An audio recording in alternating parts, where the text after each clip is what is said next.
ஒரு கல் சிற்பத்துல மார்பகத்துல பால் வடிகிற மாதிரி ஒரு காட்சியை வந்து சிற்பி வச்சிருக்கிறான். அது எங்க அப்படிங்கிறத நம்ம இப்போ பார்க்க போறோம்.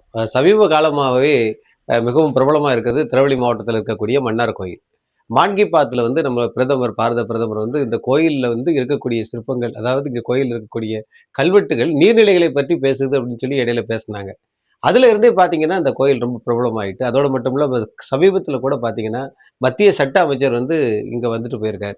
இந்த மாதிரி நிறைய விஷயங்கள்லாம் நடந்துட்டு இருக்கு. இந்த கோயில்ல என்ன விசேஷம் அப்படின்னு சொல்லி பாத்தீங்கன்னா, இது ஒரு மாடி கோயில். மாடி கோயில் அப்படின்னு சொன்னா எப்படி அப்படின்னா, இந்த கோயில்ல நேரில் நம்ம போனோம்னா நின்ற கோலத்துல பெருமான் இருப்பார். அதற்கு பிறகு பின்னால நம்ம போனோம் அப்படின்னா அமர்ந்த கோலம், அமர்ந்த கோலத்துக்கு மேல சயன கோலம் அப்படின்னு சொல்லி கோபுரத்துக்கு மேலே 2 அடுக்கில் அந்த மாதிரி இறைவனை வந்து உருவாக்கி வச்சிருக்கிறாங்க. இதுல நம்ம உள்ள போகும்போது பார்த்தீங்கன்னா, ஒரு பக்கம் பார்த்தீங்கன்னா யானை இடுக்கு, அப்புறம் பார்த்தீங்கன்னா பூனை இடுக்கு.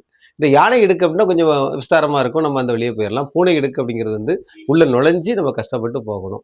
இதற்கு இடையில பார்த்தீங்க அப்படின்னு சொன்னா, அந்த பிள்ளை இல்லாதவங்களுக்கு வந்து வேண்டுவதற்காக பிள்ளை தொண்டு அப்படின்னு சொல்லி ஒரு தொண்டும் இந்த கோயில்ல இருக்கு. இந்த மாதிரி நிறைய விஷயம் தான் இந்த கோயில்ல பேசப்பட்டிருக்கு. குலசேகர ஆழ்வார் அப்படிங்கக்கூடிய ஒரு மன்னன் ஆழ்வாராக வந்து இந்த கோயில்ல தான் பகவானுக்கு எல்லா பணிவிடையும் செய்துவிட்டு இங்கேயே அவர் வந்து அடங்கியதால அவருக்கும் இங்கே கோயில் இருக்குது. இந்த கோயில்ல தான் ஒரு விசேஷம். ஒரு கல்லு, அந்த கல்லுல ஒரு அழகான பெண், அந்த பெண்ணுடைய மார்பகத்தில் இருந்து பால் வடியுது. அந்த பால் வடிகிற இடத்துல வெள்ளை நிறத்துல காட்சிப்படுத்தியிருக்கிறார் சிற்பி.